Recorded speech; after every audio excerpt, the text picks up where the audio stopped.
మీరు మీకు ఒక సెపరేట్ ఫ్యాన్ బేస్ క్రియేట్ చేసుకున్నారు మీరు. ఈ అరుపులకి ఎక్సైట్ అయ్యి ఒకసారి మాట్లాడితే ఏమైంది చూశారు కదా. ఏమైంది అంతా మంచిగా జరుగుతుంది మనకి. ఈ స్పీచ్లు అచ్చరాలేదు మేడం, వద్దు. సరే, మీకు మా రవితేజ గారి సినిమాల్లో ఈ 75 సినిమాల్లో మీకు ఇష్టమైన సినిమా ఏది? నాకు రవితేజ గారి సినిమాల్లో వెంకీ బాగా ఇష్టం. వెంకీ. అందుకే వెంకీ అట్లూరి గారు కంటిన్యూ అవుతూ ఉన్నారు, మనకి అర్థమైంది. ఓకే, అండ్ ఈ సినిమాలో మంచి కామెడీ ఉంటుందా?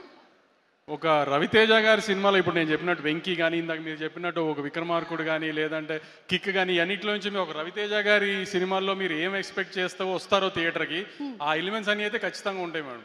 ఓకే, అంటే కంప్లీట్ మనకి సూపర్ ఫైట్స్, డాన్సులు, మీరు చెప్పిన ఎలిమెంట్స్ అన్నీ ఉంటాయి. ఇప్పుడు నేను సూపర్ బంపర్ ఏదో అన్నాను అనుకోండి, మళ్ళీ రేపు వేసుకుంటారు. ఎందుకు ఏమి చెప్పండి, వాళ్ళు థియేటర్లో చూసి బాగుంది అని వాళ్ళే మెసేజ్ చేస్తే బాగుంటుంది కదా. ఈసారి నేనేమన్నా అని తర్వాత వాళ్ళని తిట్టి ఇవన్నీ ఎందుకు, థియేటర్లో చూసి వాళ్ళే చెప్తారులేండి. ఈసారి కొంచెం పాజిటివ్గానే చెప్తారని నాకు నమ్మకంగా ఉంది గట్టిగా. అందుకే నేనేం మాట్లాడలా, వాళ్ళ దగ్గరే విందామని. ఈసారి మీ బదులు నేను చెప్తున్నాను, ఈ సినిమాలో కామెడీ ఉంది, ఫుల్ ఎంటర్టైన్మెంట్ ఉంది, కావాల్సినంత మాస్ ఉంది, డాన్స్ ఉంది, ఫైట్లు ఉన్నాయి.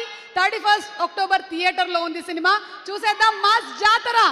దానికి మాత్రం సుమా గారి ఇన్స్టాగ్రామ్ హ్యాండ్లే వాడుకొని తిట్టాలంటే మాత్రం మీరు తిట్టాల్సిన అవసరం రాదండి, నాకు తెలుసు. తిట్టాల్సిన అవసరం రాదని అనుకుంటున్నాను డెఫినెట్గా. కానీ మరీ ధైర్యంగా చెప్తే మళ్ళీ ఏం తిడతారని కూడా చెప్పలేకపోతున్నాను. కాబట్టి కానీ ఒక రవితేజ గారి సినిమా నుంచి ఏం ఎక్స్పెక్ట్ చేస్తారో ఒక ట్రైలర్లో చూపించాం. ట్రైలర్ బాగా నచ్చింది మీ అందరికీ. ట్రైలర్లో ఉన్న ఎలిమెంట్స్ ఏవైతే మీకు నచ్చినాయో అవన్నీ సినిమాలో ఆ 2 minutes ట్రైలర్ని 2 hours చేస్తే ఎలా ఉంటుందో అలానే సినిమా ఉంది డెఫినెట్గా. అదైతే మేము డిసప్పాయింట్ చేయదనుకుంటున్నాను. ఈసారి ఏం జరిగినా మాత్రం దుబాయ్ అయితే వెళ్ళట్లేదు, టెన్షన్ పడకండి.